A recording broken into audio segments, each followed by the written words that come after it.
Pues vamos a abrir nuestras Biblias, hermanos, en esta mañana en el nombre del Señor. Y vamos a abrirlas al capítulo 4 en el Evangelio de San Juan. En el capítulo 4 vamos a ir ahí a ver lo que nos enseña la palabra del Señor hoy, este domingo. Y vamos a ir al capítulo 4 y vamos a ponernos en pie y ir a este versículo al 1 hasta el 6. Y después vamos a ir a Filipenses capítulo 2, versículo 1 al 8. 1 al 8. Juan 4, 1, 6. Filipenses, después Filipenses 2, 1 al 8. Y el tema que estamos hablando hoy es concerniendo el kenosis, cuando el Señor se despojó de ser Dios y vino aquí a la tierra a habitar entre los hombres. Emmanuel, Dios con nosotros. Y también de la encarnación, que también vamos a ver hoy en las Escrituras. Así lee la palabra del Señor. Cuando pues el Señor entendió que los fariseos habían oído decir, Jesús hace y bautiza más discípulos que Juan, aunque Jesús no bautizaba sino sus discípulos, salió de Judea y se fue otra vez a Galilea. Y le era necesario pasar por Samaria. Y vino pues a una ciudad de Samaria llamada Sicar, junto a la heredad que Jacob dio a su hijo José. Y estaba ahí el pozo de Jacob. Entonces Jesús, cansado del camino, se sentó así junto al pozo. Era como la hora sexta. Y ahora en Filipenses 2, 1 al 8. Por tanto, así, ¿hay alguna consolación en Cristo? Si algún consuelo de amor, si alguna comunión del Espíritu, si algún efecto entrañable, si alguna misericordia, completad mi gozo, sintiendo lo mismo, teniendo el mismo amor, unánimes, sintiendo una misma cosa. Nada hagáis por contienda o por vanagloria, antes bien con humildad, estimando cada uno a los demás como superiores a él mismo, no mirando cada uno por lo suyo propio, sino cada cual también por lo de los otros. Haya pues en vosotros este sentir que hubo también en Cristo Jesús, el cual siendo en forma de Dios, no estimó el ser igual a Dios como cosa a que aferrarse, sino que se despojó a sí mismo, tomando forma de siervo, hecho semejante a los hombres, y estando en la condición de hombre, se humilló a sí mismo, haciéndose obediente hasta la muerte y muerte de cruz. Amén.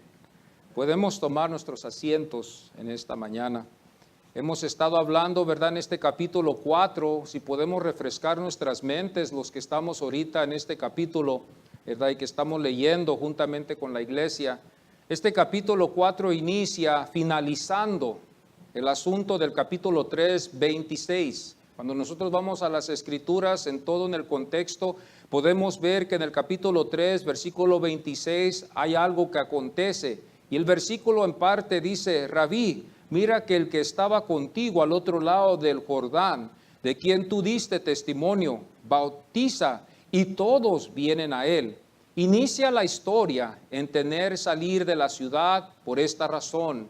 La razón fue que nos enseña el verso, los fariseos habían oído decir, Jesús hace y bautiza más discípulos que Juan. Ahora, después pasa por Samaria para llegar a Galilea, pero antes de llegar a Galilea Jesús se cansó y por eso se sentó y tuvo sed. Este es Jesús, el Cristo, el que vino de arriba, el Verbo, el yo soy. A veces esto es difícil, hermanos, de entender. Este caso del kenosis, se llama el kenosis, cuando se despojó el Señor de ser Dios, como estuvimos leyendo aquí en Filipenses capítulo 2, o la encarnación, donde vemos esto en el capítulo 1, versículo 14, donde el Verbo se hizo carne. Esto es lo que estamos viendo nosotros hoy, en este día, en estos domingos, analizando bien esto, ¿verdad? De que Jesucristo también fue hombre, así también como fue Dios en Cristo. Nosotros nos damos cuenta que esa palabra, hermanos, verbo, cuando vamos a la Biblia nos enseña que vino de Dios, era Dios y fue Dios y es Dios. Entonces el verbo lo podemos considerar igual que Dios, no hay menos, no hay más. Estos tienen que ser iguales y la razón es porque cuando nosotros vamos a Isaías, el Señor nos enseña en una parte, en un capítulo, nos enseña que Él no comparte su gloria con nadie. Él no comparte tampoco su gloria con nosotros. Entonces, lo que vemos aquí es que la única forma que Él puede compartirlo es en Él mismo. Él comparte su gloria con sí mismo. Él mismo se comparte la gloria en Él mismo. Jesucristo es la gloria del Padre. Por eso, para mejor comprender este caso, tendremos que ir a las Escrituras, hermanos. Y por eso es muy importante de ir a las Escrituras y ver el testimonio que ellas nos dan de Cristo. Siempre cuando nosotros, hermanos, queremos acudir, aclarar algo, no es, hermanos, el entendimiento nuestro, sino es lo que nos enseña la palabra del Señor para darnos después el entendimiento. Esto no es algo que yo estoy pensando, sino es esto lo que la Biblia nos enseña, el mensaje que nos da la palabra del Señor para llegar a lo que la Biblia da testimonio. Y podemos decir es el contraste de Dios y Dios hombre. Podemos ver aquí el contraste de Dios y hombre en Cristo.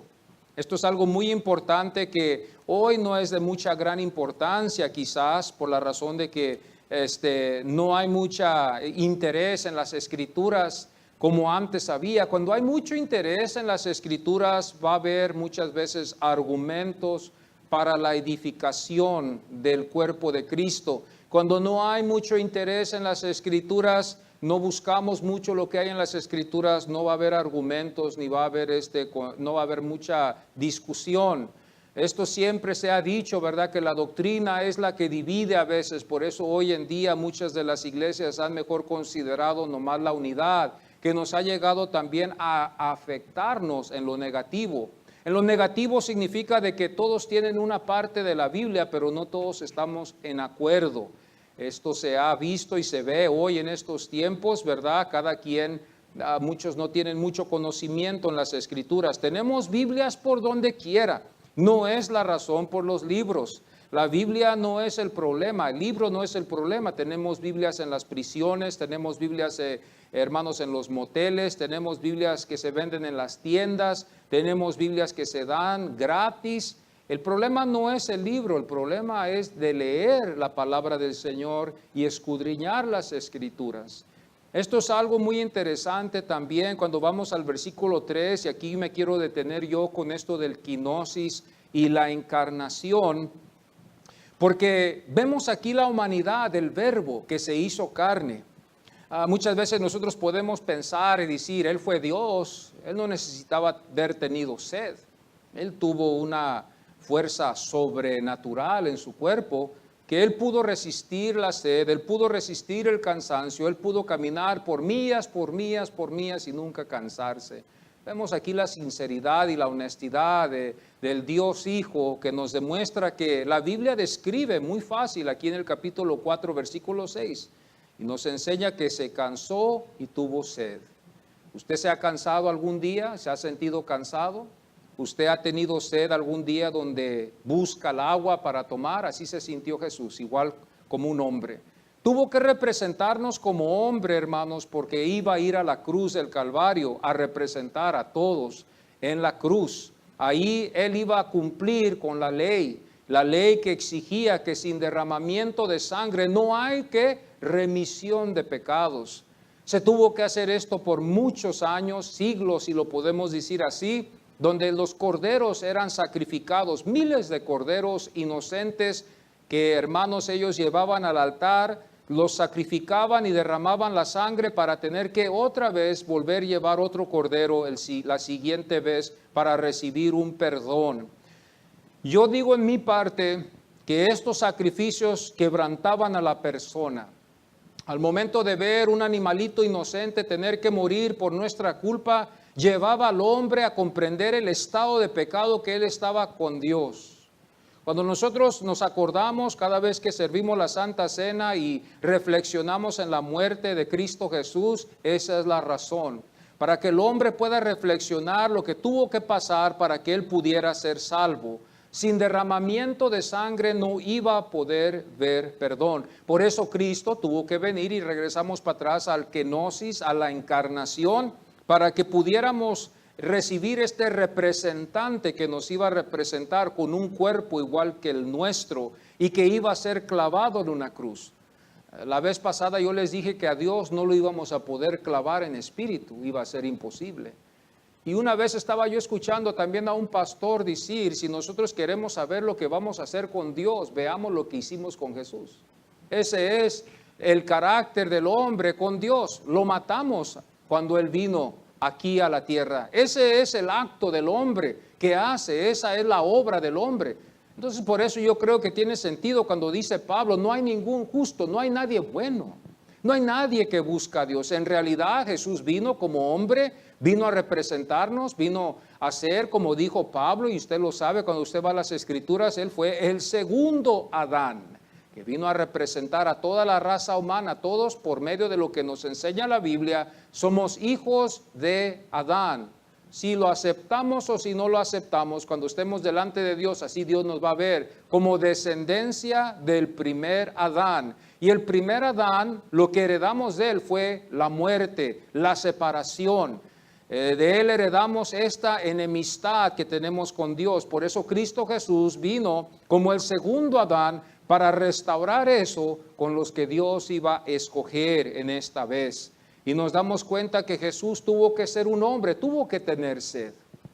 En esos tiempos se levantaban muchos que venían a las iglesias en ese tiempo cuando los apóstoles estaban en las reuniones de ellos, y venían algunos con otras clases de doctrinas. Estos conceptos podemos decir que eran los gnósticos. Los gnósticos eran, hermanos, un grupo que ellos eran muy elevados supuestamente en lo espiritual, y ellos no podían aceptar el caso de que Cristo Jesús vino como un hombre. No lo pudieron aceptar los gnósticos. Se decían ser cristianos, pero ellos no podían aceptar esta doctrina.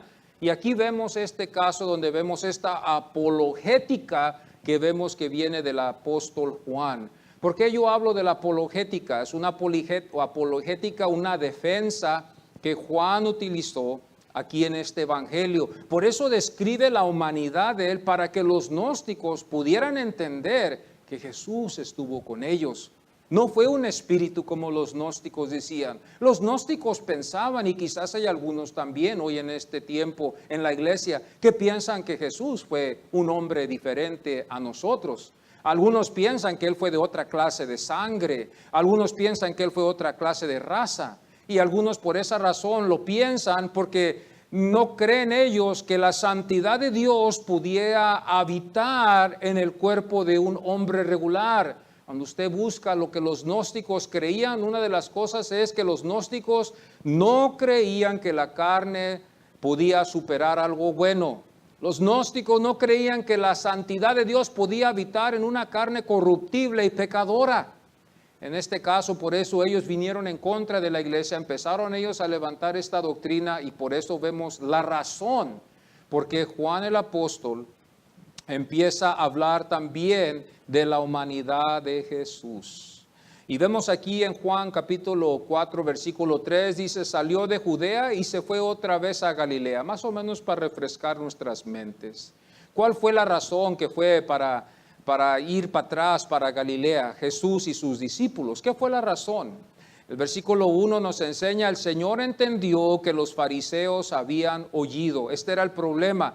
Ya los fariseos estaban en buscar, en matar al Señor. Ya ellos se habían disgustado. En el capítulo 2 nos damos cuenta que cuando Él entró en el templo y causó toda esa conmoción, si puedo usar esa palabra, toda esa conmoción que aconteció en el templo, se perturbaron los fariseos. Ya ahora, ya en el caso, en este contexto, ya no estamos viendo solamente a Juan el Bautista causando conmoción con el bautismo y con esto del arrepentimiento, sino que también ahora estamos viendo a otro que es Jesús, que viene, hermanos, a causar esto. Esto era algo que era parte de lo que ellos pasaban. Los fariseos eran como un grupo de policías que arrestaban a la gente que quebraba la ley. Eran los que cuidaban las tradiciones de los ancianos. Yo les dije la vez pasada que no es la ley que cuidaban ellos. La ley la tenían, pero ellos más cuidaban las interpretaciones de los ancianos. Hasta la fecha, el judaísmo ha sido el enemigo del cristianismo, ha sido el enemigo de Cristo. No creen en Cristo. El judaísmo está en contraste con el cristianismo. Y ellos no tanto se basan en la ley, sino que ellos se basan en las tradiciones de los ancianos. ¿Qué fueron las tradiciones de los ancianos?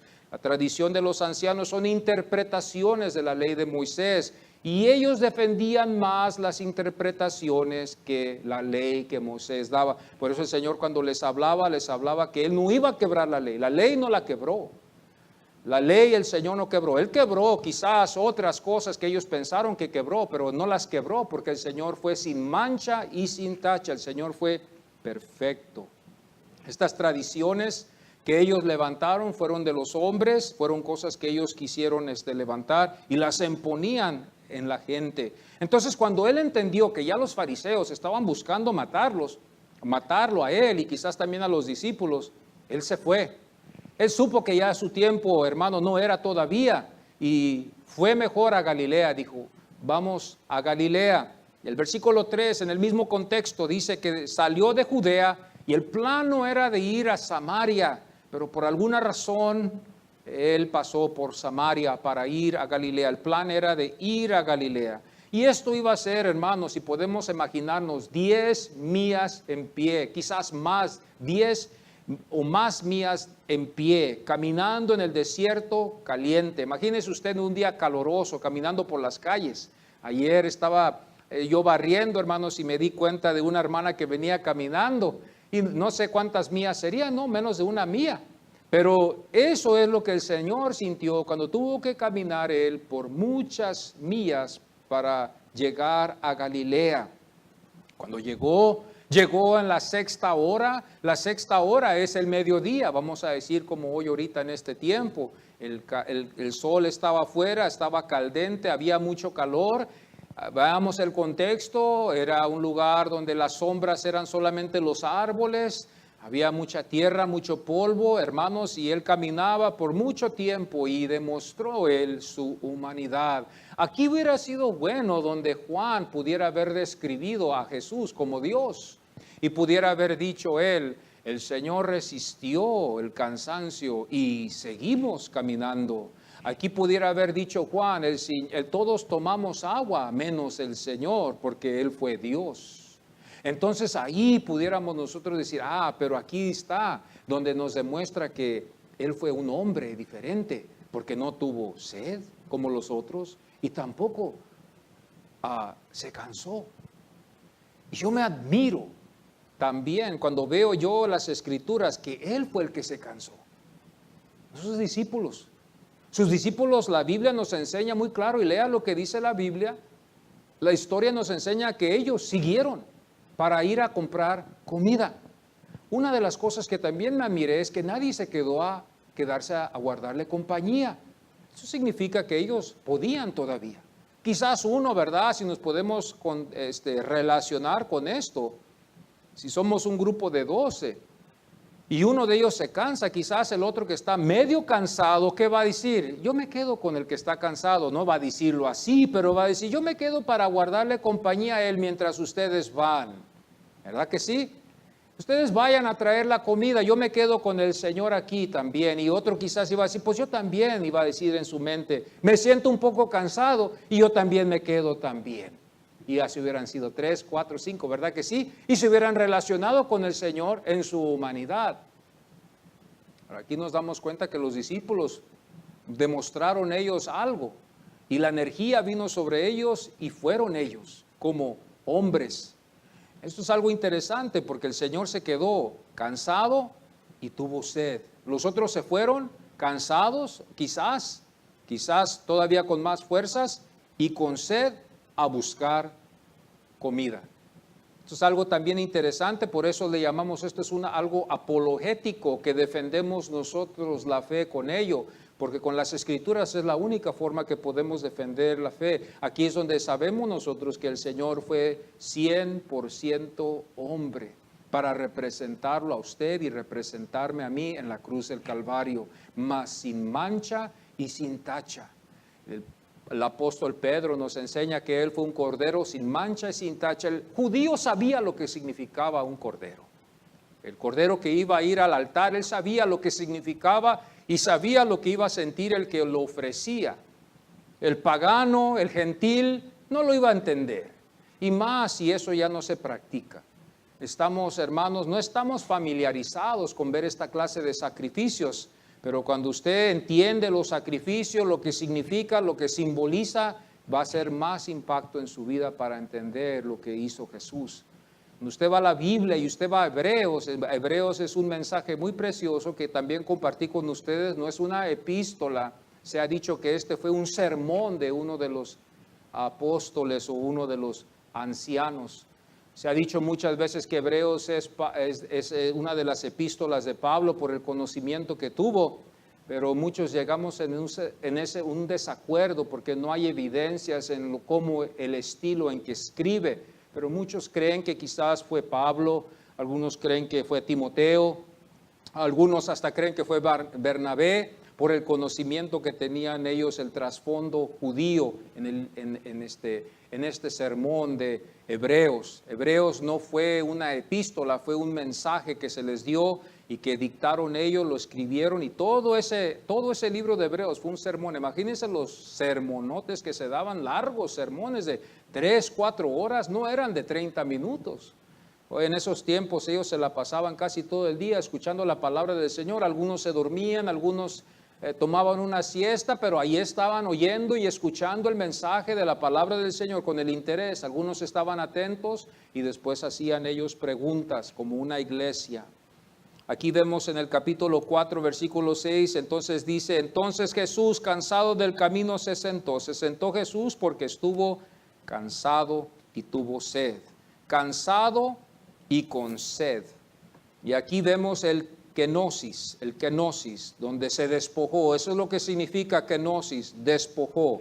Se despojó de ser Dios, como también consideramos la encarnación. Estas dos no son iguales, no las vaya a confundir. El kenosis es una y la encarnación es otra. Se despojó de ser Dios y se encarnó el Verbo y se hizo carne.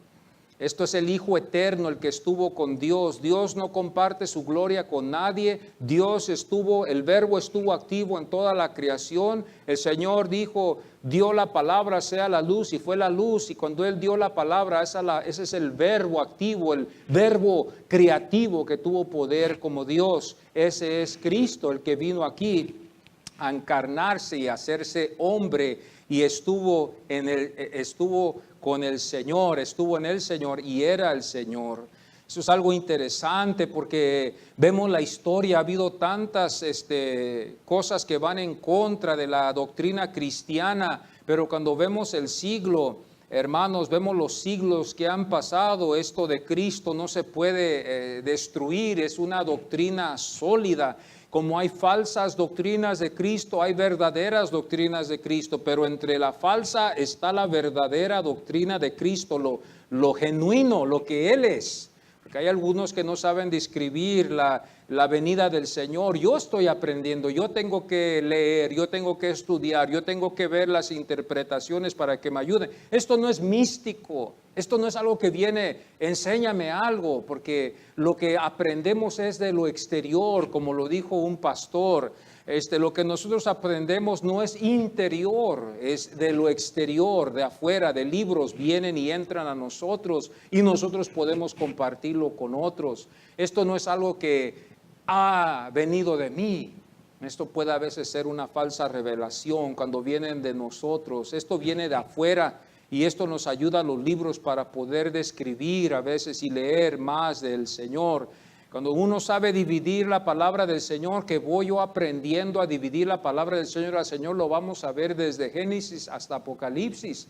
Hay algunos que todavía no lo pueden ver en el Antiguo Testamento. Dicen, ¿dónde está? No lo veo.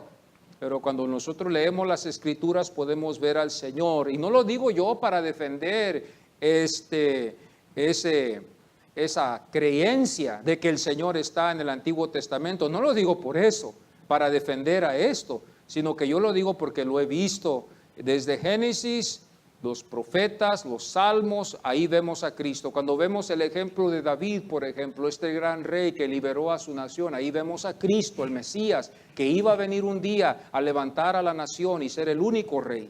Por eso nosotros nos damos cuenta que cada uno es un ejemplo, una visualización donde nos podemos visualizar al Señor en las vidas de ciertos reyes, como profetas. Vemos la infidelidad de muchos de los profetas, pero vemos la fidelidad a la palabra, a la ley de Moisés, a la ley de Dios, cuando se cumple en Cristo Jesús. Aún hasta el más grande profeta, Elías, hasta Juan el Bautista, que es el último profeta, fallaron, dudaron, pero vemos que el Señor no falló, fue perfecto, fue sin mancha, fue sin tacha. Nos demuestra el advenimiento de un profeta, nos demuestra un advenimiento de un rey cuando vemos a David, nos demuestra un advenimiento de un sacerdote que iba a representarnos cuando vemos las fallas de los aaronitas y cuando vemos las fallas de todos sus hijos que fallaron. Me acuerdo cuando ellos fueron y llevaron algo diferente a lo que el Señor quería que ellos hicieran, cuando llevó un fuego extraño uno de sus hijos y que el Señor los mató ahí al instante. Nos demuestra a nosotros, hermanos, la potencia de Dios y que Él es santo, y nos demuestra también la imperfección que había en los sacerdotes. Entonces, cuando Cristo Jesús vino, Él ofreció no un cordero, no vino a ofrecer un cordero Él vino a ofrecer su cuerpo como esa ofrenda y dio su cuerpo para representarlo, no con sangre ajena, sino con su propia sangre. Fue a la presencia de Dios, llegó y representó su sangre para que se cumpliera ese sacrificio que estaba en la ley. La ley se describe el espejo, la ley es un espejo que nos demuestra quiénes somos. No vamos a poder cumplir la ley, es difícil que el hombre cumpla la ley. Todos fallamos en alguna forma. No me vayan a ver a mí pensar que yo nunca he quebrado la ley. Yo he quebrado la ley, todos hemos quebrado la ley. Nos enseña el estado de pecadores que somos, que fallamos a Dios. Eso demuestra nuestra naturaleza, lo que somos. Cuando nosotros demostramos que quebramos la ley, la desobediencia, cuando nos escondemos de Dios, eso nos demuestra que somos descendientes de Adán. Vayamos a Génesis y nos vamos a dar cuenta que es lo primero que esta pareja hizo. Cuando pecaron, se escondieron, no quisieron saber nada de Él. El Hijo de Dios asumió voluntariamente la naturaleza humana de una manera perfecta.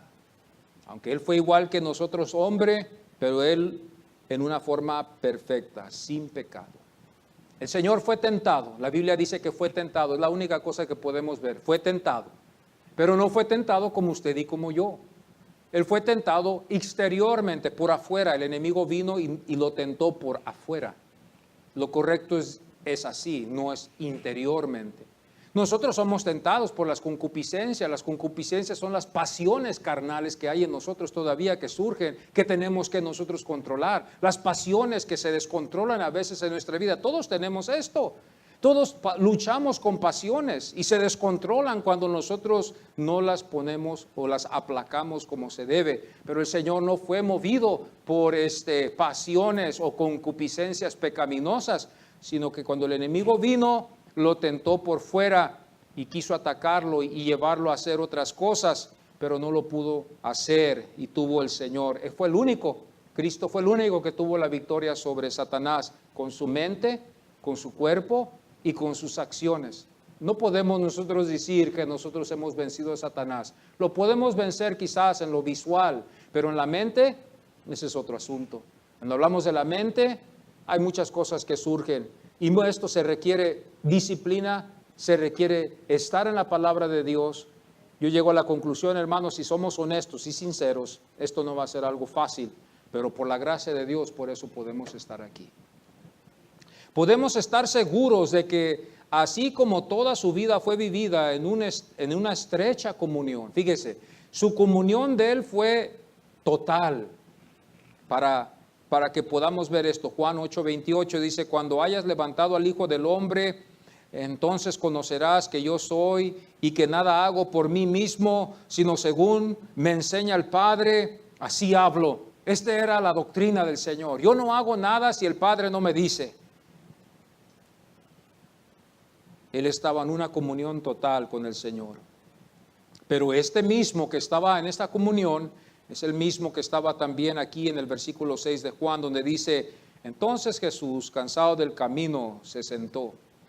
Aquí vemos la encarnación, donde asumir un cuerpo de carne. Aquí es donde vemos el hecho de asumir un cuerpo de carne, asumir un cuerpo de carne, el acto por el que el Hijo de Dios se revistió voluntariamente de un cuerpo humano, de la naturaleza humana.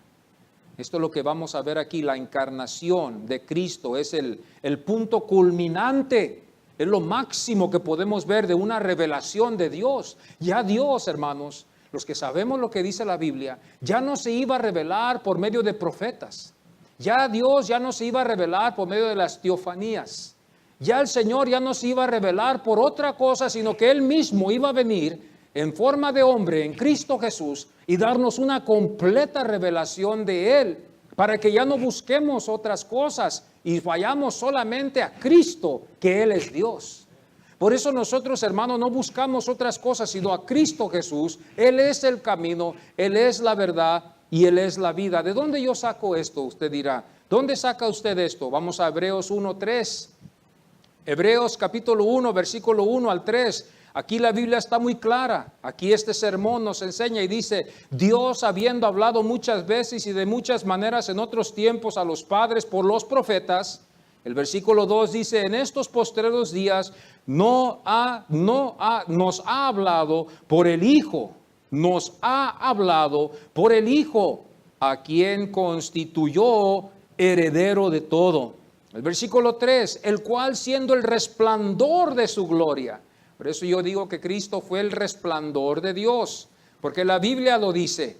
Él es la gloria de Dios. Él es la gloria de Dios. Cuando Jesús fue bautizado, el Señor dijo, tengo gran complacencia en mi Hijo. No era que estaba Dios exaltando a otra deidad, no era que Dios estaba exaltando a un ser humano, pero cuando Juan, que nos da testimonio, Juan el Bautista nos dice que oyó la voz venir del cielo, Juan nos da este testimonio que el Señor dijo, tengo gran complacencia en mi Hijo. Está el Señor adorando a su propia gloria, porque era su Hijo propio, la misma gloria de Dios, de la misma esencia, de la misma naturaleza. Él mismo estaba viendo su gloria en su Hijo cuando vino aquí en la tierra. Entonces esto nos enseña que Dios no comparte su gloria con nadie. Dios nos enseña en la ley y la ley lo dice, y Dios no iba a quebrar la ley cuando Él dijo, no harás imágenes, no harás ídolos, no harás lo que hacen los paganos. Aquí Dios no está mostrando paganismo, ni nos está mostrando una cierta idolatría, sino cuando vemos la palabra de Dios, Él mismo, el Cristo de la gloria, refleja al Padre. Cuando nosotros vamos al Evangelio de Juan, Juan nos dice claro, el que me ve a mí, ve al Padre. El que ve al Padre, me ve a mí. Entonces aquí estamos viendo la Santa Trinidad, el Padre que está en el cielo, el Hijo que vino a morir en la cruz del Calvario por nosotros y el Espíritu Santo que iba a venir después cuando el Señor ascendió al cielo. El Señor dijo, yo me tengo que ir, pero va a venir otro que va a estar con ustedes. Ese cuando venga los convencerá del pecado, los convencerá de la justicia. Él no hablará de sí mismo, Él hablará de mí y dará testimonio de mí. La gloria es para el Señor. Se cree que Dios no quiso quedar aislado. Esto es algo fuera de la Biblia. Creemos de que Dios no quiso quedar aislado. Dios había existido aún mucho antes. Pero Dios no quiso quedar aislado. Dios no quiso quedar solamente así. Él hizo al hombre para que el hombre lo glorifique. Y tuvo un plan para eso. Es muy interesante. Dios no quiso quedar aislado. Su voluntad se manifestó y se encarnó en Cristo Jesús. en Cristo Jesús. En Cristo Jesús se encarnó. Dios crió a los ángeles, las criaturas celestiales y al universo que exalta su gloria. ¿De dónde yo saco esto? La materia es un instrumento, hermanos, que Dios usa.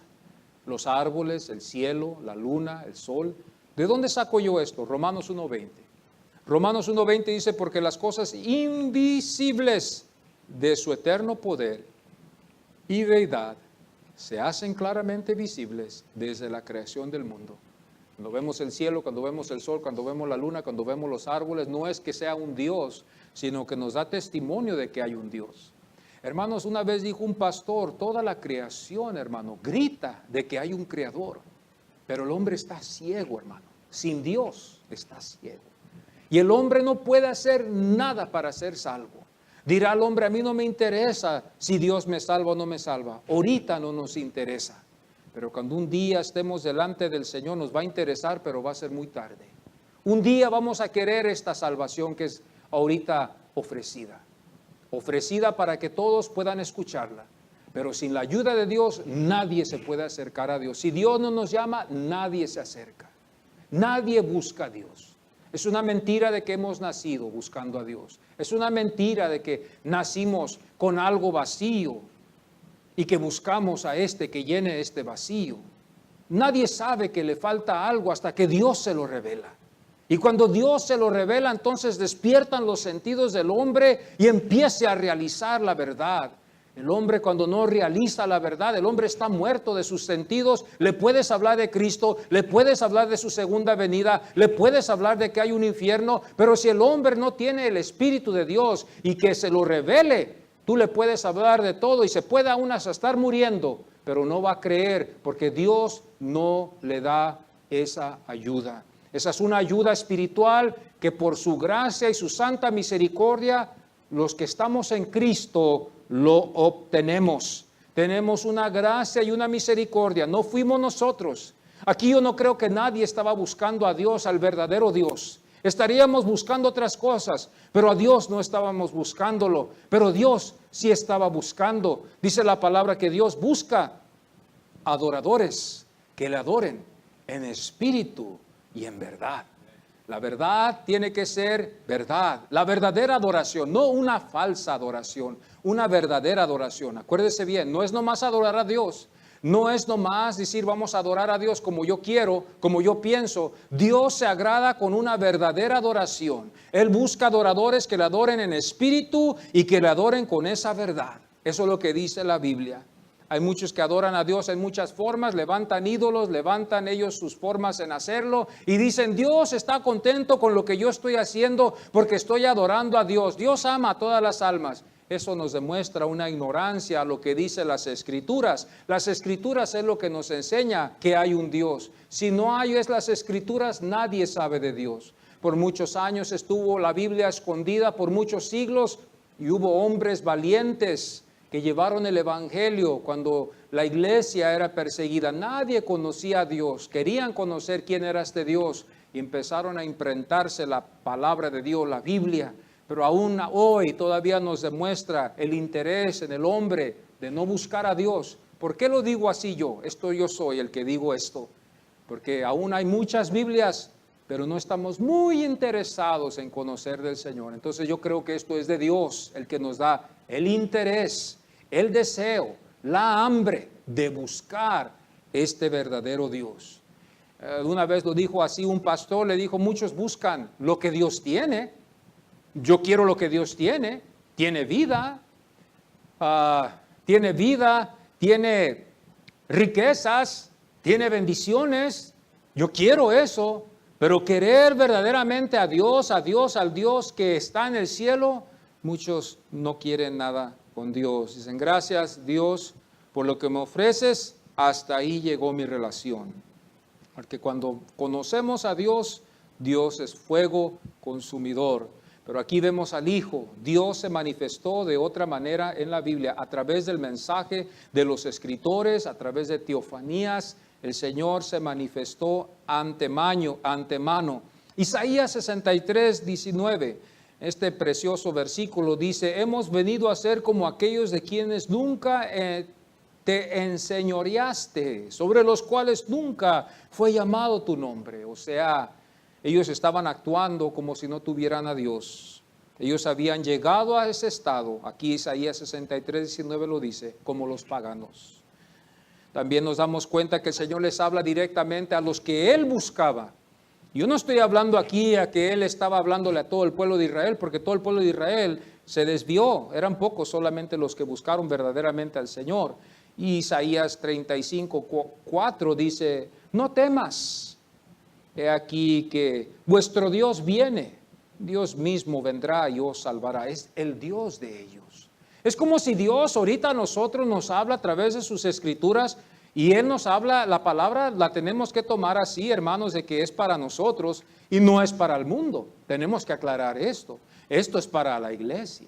La salvación es de la iglesia, es para la iglesia y para los creyentes, los que hemos obedecido al Señor.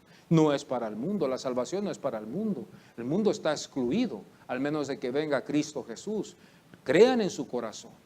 Ahora, no estamos hablando de una creencia ligera, nuestra, donde mucha gente hoy en este día, y esta es la gran confusión otra vez, les voy a decir, de que todos dicen, yo creo que hay Dios, yo creo que hay un Jesús, y se pasan por creyentes.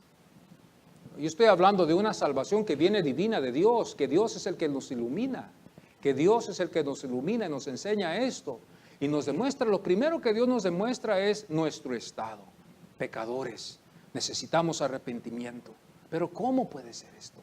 Hoy en estos tiempos en los que estamos viviendo, esto está fuera de moda, esto no surge, pocas son las iglesias que hablan de esto, hemos cambiado a otra moda, llegamos a mejor a querer agradar más al mundo. Esta es una de las cosas que muchas de las veces muchas iglesias lo hacen, queremos agradar al mundo. Yo le voy a decir como pastor, es difícil no hacerlo, es difícil no hacerlo. Si aquí vienen 3, 4 familias, quieren recibir a Jesucristo, pero ellos vienen y necesitan escritura, necesitan conocimiento de la palabra del Señor, no saben. Y ellos todavía están practicando cosas del mundo. ¿Qué voy a hacer yo? Si yo les digo la verdad, ¿qué va a pasar? Naturalmente se van a ir. Normalmente van a decir, yo me voy de aquí. Y más hoy que hay muchísimas iglesias que están esperando recibir a nueva gente, porque todos estamos necesitados. Más en estos tiempos que ahorita los pastores están tratando de pagar el bill, que están tratando de llegar a llenar metas, necesitan ovejas. Más hoy, ¿qué hace el pastor en este caso cuando ve 3, 4 familias que están llenando la iglesia, que traen diezmos, que traen ofrendas? Pero hay una cosa, son idólatras. Hay otra cosa, están practicando costumbres paganas. ¿Qué hace? Empiezan ellos a hablarles a ustedes y empiezan a decirles, oh, nosotros hacemos eso, pero eso está bien, ¿verdad, pastor? Y el pastor se pone a pensar y dice, paga diezmos, y los diezmos son grandes, y los diezmos son buenos. Vienen y sustentan la iglesia, pagan la luz, pagan el agua, pagan todo esto. El pastor en su pecaminoso estado que está también como hombre, porque Dios es el único perfecto, tiene que hacer una decisión. Y aquí es donde entra la corrupción. Mejor voy a dejarlos, Dios sabe lo que Él está haciendo. Y los dejamos. Y los dejamos que crezcan entre los que están bien. ¿Y qué pasa? Años tras años empiezan ellos a contaminar a los otros, empiezan a meterles ideas a los otros también. Y aquí está el problema. Y entonces ya todos empiezan a practicar cosas paganas, ya todos empiezan a pensar así. ¿Pero por qué? Porque fácilmente nos inclinamos a las cosas del pecado. El pastor no dice nada, el pastor no llama la atención. Dejémoslo así, todos hagamos todo. Al cabo el pastor nunca dice nada. Ese trabajo no es fácil. Y por eso hemos visto la corrupción a través del tiempo en muchas iglesias. ¿Por qué? Desde la historia, desde que la iglesia se hizo cristiana, y todos los hermanos, los padres estaban tan preocupados, se dice en la historia, estaban tan preocupados cómo le iban a hacer. Y la iglesia cristiana estaba decayendo, ya los padres, los apóstoles ya habían muerto, ya los feligreses estaban acabando, muchos estaban pasando a mejor vida, a la eternidad. Ya muchos estaban muriendo. En ese tiempo no había hospital, no había doctores. Imagina, la gente caía muerto rápido. Si llegabas a 60 años, fue porque fue la voluntad de Dios. Pero en los tiempos bíblicos, la enfermedad surgía tremendamente. La gente estaba enferma, hermanos. La gente en las iglesias estaban enfermas, algunos inválidos, algunos con dolores, algunos gritando. Ahora tenemos medicinas. La semana pasada yo fui, hermanos, a visitar a darle la última visita a uno de mis primos. Y él ya estaba en una coma. Pero estaba tan tranquilo él. Bueno, parecía que estaba en el cielo. Y digo, wow, ¿cómo puedo yo creer que él estaba en dolor si tenía en su semblante una gran paz? Bueno, si nosotros nos damos cuenta de que el hospital les da droga para que estén en paz y estén calmados. Pero si hubiera sido en el tiempo de Jesús, huyera usted gritos, llantos, no me quiero morir, está feo, me voy a ir al infierno. Esto era lo que pasaba antes. Esta es la verdad de la muerte. Pero hoy en estos tiempos hemos hecho tan superficial. La muerte está, ay hermano, los únicos que podían morir en paz con la esperanza que nos deja la palabra del Señor son los que eran en Cristo. Eran los que podían morir en una paz. Cuando la Biblia habla de que alguien pasaba mejor vida, cerraba sus ojos y entregaba su espíritu, no era así en todos los casos. La historia nos demuestra que las enfermedades, algunas gente los llevaba, hermanos, a gritar del dolor, de lo que sentían ellos. La muerte era fea. La muerte era fea. Pero ahora en estos tiempos es diferente. Entonces la gente empezó a disminuir y la iglesia empezó a llegar a la conclusión de decir, estamos perdiendo muchos feligreses, mucha gente está muriendo, ya las iglesias están muy vacías, tenemos que ganar mucha gente. ¿Cómo lo hacemos? Los únicos que quedan son los paganos allá afuera, los que tienen ídolos allá afuera, los que tienen dioses y diosas.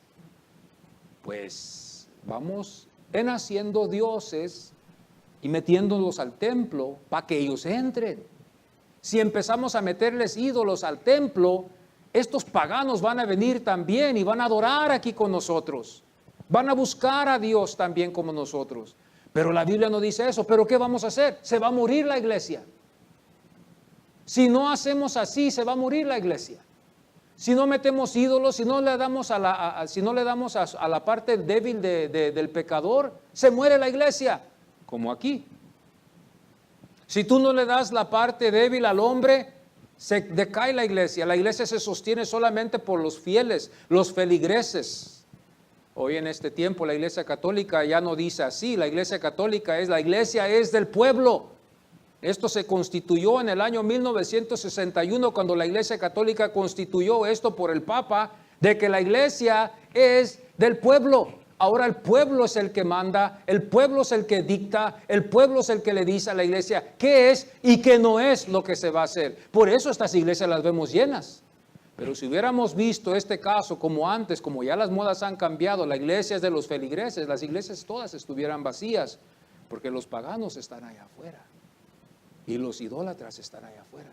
¿Qué vamos a hacer para ganarlos y demostrarles el amor de Cristo Jesús? Que Cristo los ama. Que Cristo nos demuestra que somos pecadores. No hay otra forma.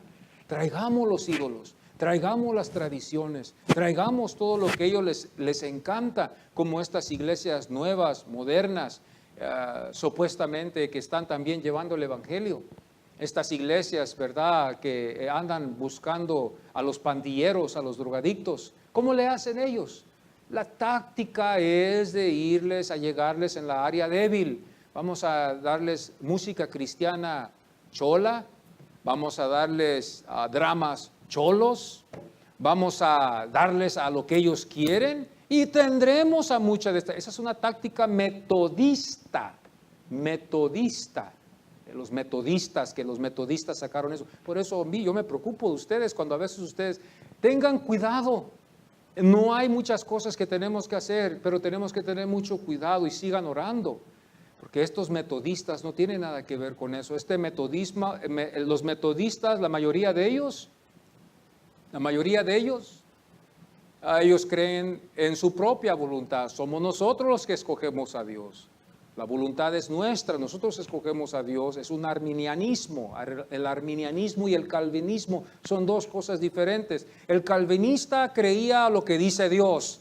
Dios escogió al hombre y Dios hizo vasos de misericordia como también vasos de ira. Ese es el calvinista. El calvinista cree que Dios es el que lo llamó, Dios es el que lo salvó y que no hay nada que el hombre pueda hacer para perder esa salvación. El arminianismo, él cree que él es el que sostiene la salvación. Él es el que dice, yo tengo que leer la Biblia, yo tengo que orar, yo tengo que ir a la iglesia, yo tengo que hacer tantas cosas, porque si no las hago, yo pierdo mi salvación. Y por eso esto lo vemos en muchas de nuestras iglesias. Si usted va a estas iglesias pequeñas y lo predican, lo testifican, los hermanos lo hablan, porque el pastor no les enseña estas cosas. No hay tiempo ya para eso. Yo digo, eso es triste, es como decir, tú conoces el estado de alguien y lo dejas que se muera, que se muera, que se muera, que se muera. Lo dejas que se quede así. ¿No sería mejor aconsejarle y decirle la verdad? Ahora ustedes van a escoger lo que ustedes van a decidir en hacer. Aquí vamos a ver algunos que ya se identificaron como arminianismo, el arminianismo, que creen que tienen que sostener su salvación. Y aquí van algunos a identificarse como los calvinistas, que dicen, no, yo creo que Dios nos salvó, pero claro, Dios salva nomás a algunos, a los que Él quiere, no salva a todos. Y la redención es en solo esos, no es en todo el mundo. Dios escogió solo a un grupo. Por eso el calvinista lo ve diferente. Cuando no ve que almas vienen a los pies de Cristo, él sabe ya que es Dios el que escoge. El del arminianismo se preocupa, sale a evangelizar, anda tratando de ganar a gente a evangelizar porque él siente que él es el que tiene que salvar a las almas. Nosotros si evangelizamos no lo hacemos para salvar almas, lo hacemos porque es en obediencia a Dios, a lo que Cristo Jesús nos dijo. No se vayan a enfriar, me van a decir ya no tengo que evangelizar porque es Dios el que lo hace. En realidad es Dios el que lo hace. En realidad es Dios el que lo hace. Cuando habla a través de un predicador, no es el predicador, es la palabra de Dios. Es Dios el que lo hace. Juan 1:14 dice, y aquel verbo fue hecho carne y habitó entre nosotros. Habitó entre nosotros el verbo, el verbo. Y es interesante cuando vamos a Juan, al capítulo 4, versículo 6, entonces Jesús, cansado del camino, se sentó. Y el versículo 7 dice, Jesús le dijo, dame de beber, cansado y con sed. Esta es la encarnación, este es el kenosis de Cristo, que vino como Dios para salvarnos del estado de pecado en que estábamos. Capaz y potente para poder salvarnos, que fue de descendencia de la mujer, de Abraham, de Judá y de David. Todo esto es bíblico.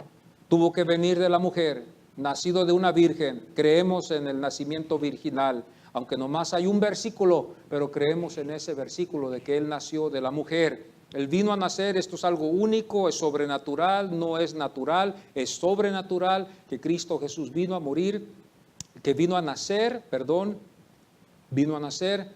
por medio de un nacimiento virginal. Si Cristo no nació en un nacimiento virginal, vamos a echar a perder otras doctrinas. Todo tiene que ir así. La palabra de Dios toda tiene que ir así.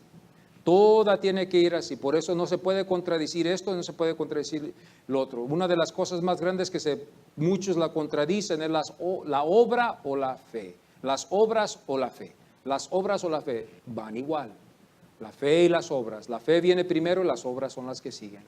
El fruto, el arrepentimiento, no se contradicen. Eso es lo mismo. No puede contradecirse. Santiago no va a hablar de obras y aquí Pablo a hablar de fe y los dos contradecirse. Esa es una ignorancia a veces. En algunos casos hay mucha inmadurez en la iglesia. Y yo me acuerdo cuando yo llegué también a la iglesia y yo empecé a hacer esas preguntas. Pero algunos dicen que es por obras, algunos dicen que no. ¿Verdad? ¿Qué es el caso? Bueno, la Biblia nos enseña que no es no somos salvos por obra. Es más, vaya a Juan 3:3 y usted va a darse cuenta que es de Dios. Jesús dijo el mismo. Les voy a dar algunas escrituras por si en caso ustedes quieren verificarlo, ¿verdad? Más después. De la mujer nos damos cuenta en Génesis 3:15. y pondré enemistad entre ti y la mujer y entre tu simiente y la simiente suya. Este es Génesis 3:15. Esta es la promesa del Redentor. Génesis 22:18 dice, en tu simiente serán benditas todas las naciones de la tierra. Aquí está hablándole a Abraham. Aquí está la promesa que ahora ya clarifica. La promesa estuvo vaga en 3:15, vaga, porque no sabíamos de qué nacionalidad iba a venir. Pero Génesis 22:18 clarifica esto, lo hace claro de que iba a venir de la simiente de Abraham. Empieza a darle claridad. Pero todavía no hay mucha claridad porque vemos que hay 12 tribus. ¿De qué tribu va a salir para que no haya confusión? Bueno, pues vamos a Génesis 49:10. No será quitado el cetro de Judá ni el legislador de entre sus pies. Aquí nos está dando una promesa eterna que iba a ser de Judá. Por eso todas las 10 tribus perecieron, mas Judá quedó. Aquí la promesa está. Por eso Dios tuvo misericordia de los judíos, por la razón del Mesías. El plan no era solamente tener un pueblo y más que todo esta nación. El plan era de que esa nación iba a venir y de ahí iba a venir el Mesías para salvar a todo el mundo, a todo lo que él iba a salvar. Por eso Dios preservó este pueblo, lo guardó por muchos años, porque todavía no venía la simiente, no fue tanto el aprecio a ellos. Él ama a ese pueblo es suyo, pero el plan fue de que el Mesías viniera. Esto es lo que yo veo en Génesis 3:15, Génesis 22:18, Génesis 49:10. Y luego Samuel, segunda de Samuel 7:12 al 16, nos enseña la promesa de David. La promesa que le hace a la descendencia después, que iba a surgir un rey que iba a estar en el trono de David para siempre. Aquí vemos ahora que ya después de que nos enseña que iba a venir de una mujer, después de que nos enseña, hermanos, de que iba a venir este Mesías, nos enseña la simiente de dónde iba a venir, de qué nacionalidad, luego después nos enseña qué tribu, luego ya después nos enseña de qué familia, y está clarificando, pero todavía está muy borroso todavía. Y luego después empiezan los profetas a describir, y estas son las profecías en las que nosotros nos basamos y creemos, las profecías como de Isaías, capítulo 53, esta es una profecía que confirma lo que Jesús fue. Salmo 22, 1:22 también confirma lo que Jesús fue. Vamos al Salmo 40, versículos 7 al 9, también confirma lo que el Cristo iba a hacer, lo que el Cristo tuvo, lo que el Cristo tuvo que llenar. Hubo más, hermano, más de 10 profecías que el Señor tuvo que llenar y un hombre no las iba a poder llenar todas. Por eso nosotros creemos que Cristo Jesús es el Dios. Creemos que Él es el Hijo de Dios y de que no hay salvación en Él, porque se describe cómo iba a venir, se describe dónde iba a nacer, se describe su estilo de predicar, se describe su muerte, se describe su ascensión, se describe su resurrección. Todo se describe y se cumple por medio de los testimonios que nos dejan los apóstoles. Por eso nosotros adoramos a Jesús y lo honramos como Dios. Y no dudamos de que Él es Dios, de la misma esencia, de la misma naturaleza que Dios. Y por eso estos tres, Padre, Hijo y Espíritu Santo, la Santa Trinidad, los tres son uno. Padre, Hijo y Espíritu Santo. Y aquel verbo fue hecho carne y habitó entre nosotros. Colosenses 1:16 dice, porque en Él fueron criadas todas las cosas. Colosenses 2:9, aquí Pablo otra vez dice, porque en Él habita corporalmente toda la plenitud de la deidad. Este fue el kenosis, la encarnación. Vino del cielo, estuvo criando todo en la eternidad. Cuando el Padre dijo, sea la luz, y fue la luz, dividió la luz entre las tinieblas y uno le llamó día y uno le llamó noche. Dios creó todo lo que vemos en la tierra. Dios creó a los animales y al final Dios creó al hombre. A un hombre lo creó para ser administrador de aquí de la tierra y lo hizo del polvo de la tierra y le sopló su imagen en él. Su imagen es el amor, la compasión, la misericordia, la bondad que tenemos dañada en nosotros. Por eso Cristo vino a perfeccionarla en el amor agape.